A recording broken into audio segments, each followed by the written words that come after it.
நம்ம எல்லாருக்கிட்டையும் ஒரு பெரிய கனவு இருக்கும். ஆனால் என்கிட்ட நேரமே இல்லைன்னு சொல்லி புலம்பிக்கிட்டே இருப்போம். நம்ம எல்லாருக்கிட்டையும் இருக்கிற காமனான மிகப்பெரிய ப்ராப்ளம் என்ன தெரியுமா? ஸ்டார்டிங் ட்ரபிள் தான். நான் ஒரு வாட்டி ஒரு எக்ஸாமுக்கு இன்விஜிலேட்டராக போயிருந்தேன். அது ரொம்ப ஈஸியான எக்ஸாம் போல். எல்லோரும் சீக்கிரமாக எழுதி முடிச்சிட்டாங்க.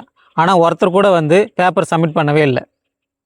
ஒரே ஒருத்தர் மட்டும் வந்து அவன் பேப்பரை என்கிட்ட கொடுத்தான். அந்த பேப்பரை வாங்கி டேபிள் மேலே வச்சுட்டு திரும்புறதுக்குள்ளே பார்த்தா ஒட்டு மொத்தமாக எல்லோரும் வந்து க்யூவில் நிற்கிறாங்க பேப்பரை சப்மிட் பண்ணுறதுக்கு. அப்போ தான் எனக்கு ஒரு விஷயம் புரிஞ்சுது. நம்ம எல்லாருமே அப்படி தான். யாராவது ஒருத்தர் முதல்ல ஸ்டார்ட் பண்ணட்டும், அப்புறமா நம்ம லேட்டாக போய் ஜாயின் பண்ணிக்கலாம் அப்படின்னு தான் எல்லோரும் நினைக்கிறோம். உங்கள் எல்லாருக்கும் நீல் ஆம்ஸ்ட்ராங்கை பற்றி தெரியும்னு நினைக்கிறேன். நிலாவில் முதல்ல காலடி எடுத்து வச்ச மனுஷன். அன்னைக்கு அவர் மட்டும் இல்லை, அவர் கூட இன்னொருத்தர் இருந்தார்.